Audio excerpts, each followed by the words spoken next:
Eh bien, chers amis youtubeuses, youtubeurs, nous voici face maintenant à un brocoli. Vous l'avez bien reconnu, toutes et tous, bien évidemment.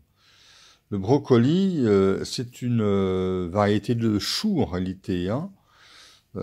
C'est tout à fait de la lignée des choux et ça possède les propriétés classiques des choux. Ce chou est originaire de Sicile. Comme tous les choux, il va être riche en vitamine K, ce qui fait qu'il faut être prudent chez les gens qui sont sujets aux thromboses. Ça pourra paraître paradoxal parce que c'est un légume par ailleurs qui est recommandé dans les problèmes cardiovasculaires car il est riche en flavonoïdes antioxydants des parois vasculaires. Mais s'il y a thrombose, il faut éviter le brocoli malgré tout. Il est riche aussi en essence sulfurée, comme tous les choux et beaucoup de crucifères comme la moutarde ou les radis. C'est ce qui donne cette saveur un petit peu piquante, hein, au radis,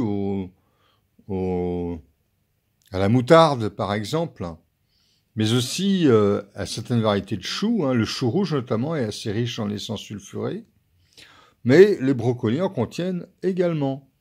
Et ces essences sulfurées sont très intéressantes au plan respiratoire notamment, également comme désinfectant digestif.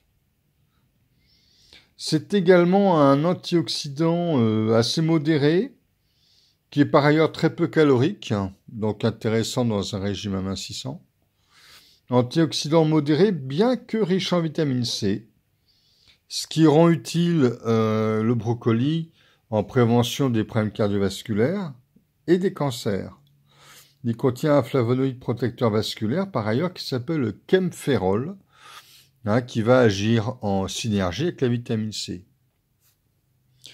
Alors, le brocoli, on en voit un bel exemplaire ici, hein, qui commence, il est proche de la floraison, là, vous voyez. Ce sont les fleurs, en fait, que l'on consomme hein, dans le brocoli. Un peu comme pour le chou-fleur.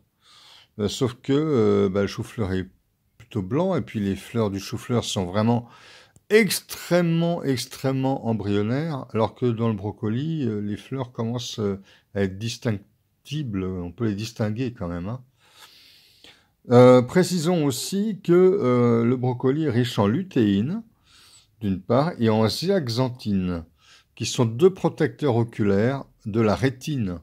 Donc c'est très intéressant pour les gens qui ont des problèmes rétiniens, des problèmes de vue, des problèmes même, pourquoi pas en prévention de la fameuse DMLA, hein, la dégénérescence maculaire liée à l'âge. Voilà, vous voyez, le brocoli a beaucoup de propriétés intéressantes et il peut faire partie d'un régime santé tout à fait valable.